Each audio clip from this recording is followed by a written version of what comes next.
ಸರ್ಕಾರಕ್ಕೆ ಕಾಂಗ್ರೆಸ್ ಸರ್ಕಾರಕ್ಕೆ ಭಯೋತ್ಪಾದಕ ಕಾಂಗ್ರೆಸ್ ಸರ್ಕಾರಕ್ಕೆ ಭಯೋತ್ಪಾದಕ ಕಾಂಗ್ರೆಸ್ ಸರ್ಕಾರಕ್ಕೆ ಏನಿದು ರಾಜ್ಯ ಏನಿದು ರಾಜ್ಯ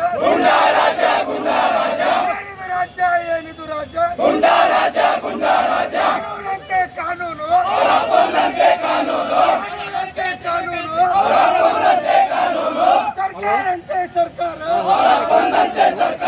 ಜಿಲ್ಲೆಯ ಪರಮ ಪೂಜ್ಯರು ಹಲವಾರು ವಿವಿಧ ಪಕ್ಷದ ಮುಖಂಡರು ಮತ್ತು ವಿವಿಧ ಸಂಘಟನೆಯ ಮುಖಂಡರು ಕಳೆದಾಗ ಆ ಸಂದರ್ಭದಲ್ಲಿ ಸಂವಿಧಾನಿಕ ಹುದ್ದೆಯಲ್ಲಿರ್ತಕ್ಕಂಥವ್ರ ಮೇಲೆ ಜಿಲ್ಲಾಧಿಕಾರಿಗಳ ಮೇಲೆ ಪೊಲೀಸ್ ವರಿಷ್ಠಾಧಿಕಾರಿಗಳ ಮೇಲೆ ಮಾಧ್ಯಮ ಮಿತ್ರರ ಮೇಲೆ ಪರಮ ಪೂಜ್ಯರ ಮೇಲೆ ಬಿಜೆಪಿಯ ಆಗಿನ MP ಅವರ ಮೇಲೆ ಕಲ್ಲು ತೂರಾಟ ಮಾಡಿರ್ತಕ್ಕಂಥ ಗುಂಡಾಗಳ ಕೇಸನ್ನ ವಾಪಸ್ ತಗೊಂಡಿರ್ತಕ್ಕಂಥ ಕಾಂಗ್ರೆಸ್ ಸರ್ಕಾರ ಬಂಡ ಸರ್ಕಾರ ಅವ್ರು ಏನು ಹೇಳ್ತಾ ಇದ್ದಾರೆ ಅಂದರೆ ಹಿಂದೂಗಳು ನಮಗೆ ಸಂಬಂಧ ಇಲ್ಲ, ಹಿಂದೂಗಳು ಓಟ್ ಹಾಕಬೇಕು, ಆದ್ರೆ ನಮ್ಮ ಏನು ನಿರೀಕ್ಷೆ ಮಾಡಬೇಡಿ ಅಂತ ಹೇಳಿ ಇವತ್ತು ಗುಂಡಾಗಳ ಕೇಸ್ ವಾಪಸ್ ತಗೊಂಡಿದ್ರಿ. ಮುಂದಿನ ದಿನಗಳಲ್ಲಿ ಕರ್ನಾಟಕ ಜನತೆ ಮಮತಾ ಬ್ಯಾನರ್ಜಿ ಮಾಡಿದ ಗತಿ ಸಿದ್ದರಾಮಯ್ಯ ಅವರಿಗೆ ಪ್ರಿಯಾಂಕ್ ಖರ್ಗೆ ಮಾಡಿದ್ರಲ್ಲ ಹಾಗಾಗಿ ಇನ್ನೊಂದೇನಂದ್ರೆ ಇವತ್ತು ಈ ವಿಷಯಕ್ಕ ಕಲಬುರಗಿ ಜಿಲ್ಲೆ ಎಷ್ಟು ಮಂದಿ ಬಿಜೆಪಿ ಮುಖಂಡರಿದ್ರು ಅರಿಸಿಯಾಗುತ್ತೆ ಅಂದ್ರೆ ಒಬ್ಬರಿಗೆ ಈ ವಿಷಯ ಬೇಕಾಯ್ತಾ? ಇಂಥ ಬಿಜೆಪಿ ಅವ್ರ ನಿರ್ಲಕ್ಷ್ಯದಂತೆ ಇವತ್ತಿನ ದಿವಸ ಈ ಕಾಂಗ್ರೆಸ್ ಸಲಿಗೆ ಸಿಕ್ಕದ ಬಿಜೆಪಿ ಅವ್ರ ಮನೆ ಬಿಟ್ಟು ಬರಬೇಕು, ಇಲ್ಲಾಂದ್ರೆ ಇಲ್ಲ ನಿಮ್ಗೆ ಒಬ್ಬರಿಗೆ ಬೇಕಾಗಿದೆ, ಯಾರಿಗೆ ಬೇಕಾಗಿಲ್ಲ. ನಾವು ನಾರಾಜೀವಿ, ಬಿಜೆಪಿ ಮೇಲೆ ನಾರಾಜೀವಿ. ಹಾಗಾಗಿ ಬಿಜೆಪಿ ಅವರು ನಿರ್ಲಕ್ಷ್ಯದಿಂದಲೇ ಕಾಂಗ್ರೆಸ್ನವ್ರಿಗೆ ಸೊಕ್ಕ ಬಂದದ.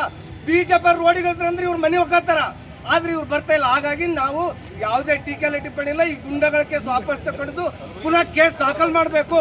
ಮಾಡದೇ ಇದ್ರೆ ಏನು ನ್ಯಾಯಾಲಯದ ಮುಖಾಂತರ ಆಗಿರ್ಬೋದು, ಇನ್ನು ಮುಂದೆ ಕಲಬುರಗಿ ಜಿಲ್ಲಾಧಿಕಾರಿಗಳ ಎದುರಾದ ಹೋರಾಟ ಹಳ್ಳಿ ಗಲ್ಲಿಯಿಂದ ಪ್ರಾರಂಭ ಆಗ್ತದ. ಮುಂದಿನ ದಿನಗಳಲ್ಲಿ ಮಮತಾ ಬ್ಯಾನರ್ಜಿಗೆ ಆದ ಗತಿ ಕರ್ನಾಟಕ ಕಾಂಗ್ರೆಸ್ ಸರ್ಕಾರಕ್ಕೆ ಮಾಡ್ತಾರೆ ಎಂದು ಮಾತನ್ನು ಹೇಳಿ ತನ್ನ ಸಚಿವ ಸಂಪುಟ ಸಭೆಯಲ್ಲಿ ಒಂದು ಕೆಟ್ಟ ನಿರ್ಧಾರವನ್ನ ತೆಗೆದುಕೊಳ್ತು. ಆ ನಿರ್ಧಾರ ಏನು ಅಂದ್ರೆ ಇಡೀ ಹಿಂದೂ ಸಮಾಜಕ್ಕೆ ಮತ್ತು ಸರ್ಕಾರದ ಆಡಳಿತ ಯಂತ್ರಕ್ಕೆ ಮೋಸ ಮಾಡಿರುವಂತದ್ದು, ದ್ರೋಹ ಮಾಡುವಂತ ನಿರ್ಣಯ. ಮಾರ್ಚ್ 1, 2022 ಶಿವರಾತ್ರಿಯಂದು ರಾಘವ ಚೈತನ್ಯ ಶಿವಲಿಂಗ ಆಳಂದ್ ಪಟ್ಟಣದಲ್ಲಿರುವಂತಹ ದರ್ಗಾದಲ್ಲಿರುವಂತಹ ಶಿವಲಿಂಗ ಪೂಜೆಗೆ ಹೋದಂತಹ ಸಂತರ ಮೇಲೆ, ಜನಪ್ರತಿನಿಧಿಗಳ ಮೇಲೆ ಮತ್ತು ಸರ್ಕಾರ ನಡೆಸುವಂತಹ ಜಿಲ್ಲಾಧಿಕಾರಿ ಹಾಗೂ SP ಅವರ ಮೇಲೆ ಮಾರಣಾಂತಿಕ ಹಲ್ಲೆ ಮಾಡಿದರು. ಅದರ ಪರಿಣಾಮ ಸುಮಾರು 8 ಕೇಸುಗಳು ದಾಖಲಾಗಿತ್ತು. ಆ 8 ಕೇಸುಗಳನ್ನ ವಾಪಸ್ ಪಡೆದು ಗೂಂಡಾಗಳಿಗ ರಕ್ಷಣೆಗೆ ಇವತ್ತು ಕಾಂಗ್ರೆಸ್ ಮುಂದಾಗಿದೆ. ಆ 8 ಕೇಸುಗಳಲ್ಲಿ ಗೂಂಡಾ ಆಕ್ಟ್ ಹಾಕೊಂಡು 1 ವರ್ಷ ಜೈಲಲ್ಲಿರುವಂತಹ ಒಬ್ಬ ವ್ಯಕ್ತಿಯ ಕೇಸು ಕೂಡ ಇವರು ವಾಪಸ್ ಪಡೆದಿದ್ದಾರೆ. ಇದರ ಅರ್ಥ ಏನು ಅಂತ ಕೇಳಿದ್ರೆ, ಮುಸ್ಲಿಮರು ಏನೇ ಗುಂಡಾಗಿರಿ ಮಾಡಲಿ, ದೇಶದ್ರೋಹದ ಚಟುವಟಿಕೆ ಮಾಡಲಿ, DC SP ಗೆ ಅಟ್ಟಾಡಿಸ್ಕೊಂಡು ಹೊಡೆದ್ರೂ ಪರವಾಗಿಲ್ಲ, ಅವ್ರ ಮತ ನಮಗ್ ಬೇಕು ಅಂತ ಹೇಳಿ ಮುಸ್ಲಿಮರ ಓಲೈಕೆಗಾಗಿ ಇವತ್ತು ಆ 8 ಕೇಸ್ಗಳನ್ನ ವಾಪಸ್ ಪಡೆದಿದ್ದಾರೆ. ಇದ್ರ ಪರಿಣಾಮ ಇಮ್ಮಿಡಿಯೇಟ್ ಆಗಿ ಭಟ್ಕಳ್ನಲ್ಲಿ ಸಿಕ್ತು. ಹಿಂದೂ ದೇವಸ್ಥಾನವನ್ನ 2,000-3,000 ಮುಸಲ್ಮಾನರು ಸೇರಿ ಧ್ವಂಸ ಮಾಡಿದ್ದಾರೆ.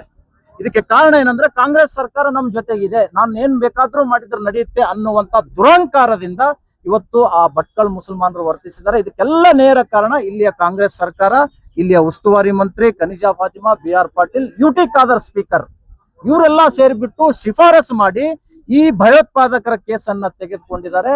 ಕರ್ನಾಟಕ ರಾಜ್ಯ ಸರ್ಕಾರ ಎಚ್ಚರಿಕೆ ಕೊಡ್ತಾ ಇದ್ದೀವಿ, ತಕ್ಷಣವೇ ಆ ಕೇಸನ್ನ ವಾಪಸ್ ಪಡೆದಿದ್ದು ನಿಲ್ಲಿಸ್ಬೇಕು, ಕೋರ್ಟ್ನಿಂದ ಶಿಕ್ಷೆ ಆಗ್ಬೇಕು. ಅವರು ಇವತ್ತು ಬಿಜೆಪಿ ಸರ್ಕಾರ ಇದ್ದಾಗ DC SP ಅವರಿಗೆ ಹೊಡೆದಿದ್ದಾರೆ, ಮುಂದೆ ನಿಮ್ಮ ಸರ್ಕಾರದ ಅಧಿಕಾರಿಗಳ ಮೇಲೆಯೂ ಕೂಡ ಹಲ್ಲೆ ಮಾಡ್ತಾರೆ. ಸ್ವಲ್ಪ ಸಮಯ ಮೀರಿದ್ರೆ ಮುಖ್ಯಮಂತ್ರಿಗಳ ಮೇಲೂ ಕೂಡ ಹಲ್ಲೆ ಮಾಡ್ತಾರೆ. ಇದನ್ನು ನೀವು ನೆನಪಿನಲ್ಲಿ ಇಟ್ಕೊಳ್ಬೇಕು. ಇದೇ ರೀತಿ ಮುಂದುವರೆದರೆ ಕರ್ನಾಟಕ 2ನೇ ಪಶ್ಚಿಮ ಬಂಗಾಳ ಆಗುತ್ತೆ ಅನ್ನುವಂತಹ ಎಚ್ಚರಿಕೆಯನ್ನ ನಾನು ಇವತ್ತಿನ ದಿವಸ ಕೊಡ್ತಾ ಇದ್ದೇನೆ. ನೋಡಿ, ಕಾಂಗ್ರೆಸ್ನವರು ಮೋದಿ ಅವರ ಪ್ರತಿಕೃತಿ ದಹನ ಮಾಡಬಹುದು. ಈ ಕಾಂಗ್ರೆಸ್ ಯುವ ಮೋರ್ಚಾದವರು ಮೋದಿ ಅವರ ಧರ್ಮ ಪತ್ನಿ ಅವರ ಫೋಟೋ ಹರಿಬಹುದು, ಅದನ್ನು ಸುಡಬಹುದು. ಆದರೆ ನಾವು ಕಾಂಗ್ರೆಸ್ಸಿನ ರಾಜಕಾರಣಿಗಳ ಭಾವಚಿತ್ರವನ್ನ, ಅವರ ಶವಯಾತ್ರೆಯನ್ನ ಸುಡಬಾರ್ದು, ಅದಕ್ಕೆ ಅಪಮಾನ ಮಾಡಬಾರ್ದು. ಯಾಕೆ ಅಂತ ಕೇಳಿದ್ರೆ ಅವರು ಸಾಂವಿಧಾನಿಕ ಹುದ್ದೆಯಲ್ಲಿದ್ದಾರಂತೆ. ಆದರೆ ಮೋದಿ ಅವರು ಯಾವ ಹುದ್ದೆಯಲ್ಲಿದ್ದಾರೆ? ಇಷ್ಟು ಸಾಮಾನ್ಯ ಜ್ಞಾನ ಇಲ್ಲದಂತ ಪೊಲೀಸ್ ಇಲಾಖೆ ಇವತ್ತು ಇಲ್ಲಿಯ ಉಸ್ತುವಾರಿ ಸಚಿವರ ಕನಿಜಾ ಫಾತಿಮಾರ ಕೈಗೊಂಬೆಯಾಗಿ ಇಲ್ಲಿ ಕೆಲಸ ಮಾಡ್ತಾ ಇದ್ದಾರೆ. ಕಾಂಗ್ರೆಸ್ ಸರ್ಕಾರ 2 ವರ್ಷ ಇರುತ್ತೆ, ಅದರದ್ದು ತಿಥಿ ಆಗುತ್ತೆ, 2 ವರ್ಷಕ್ಕೆ ತಿಥಿ ಆಗುತ್ತೆ. ಮುಂದೆ ಬರುವಂತ ಸರ್ಕಾರ ನಿಮಗೆ ತಕ್ಕ ಪಾಠ ಕಲಿಸುತ್ತೆ ಅನ್ನುವಂತಹ ಎಚ್ಚರಿಕೆಯನ್ನ ನಾನು ಕೊಡ್ತೀನಿ.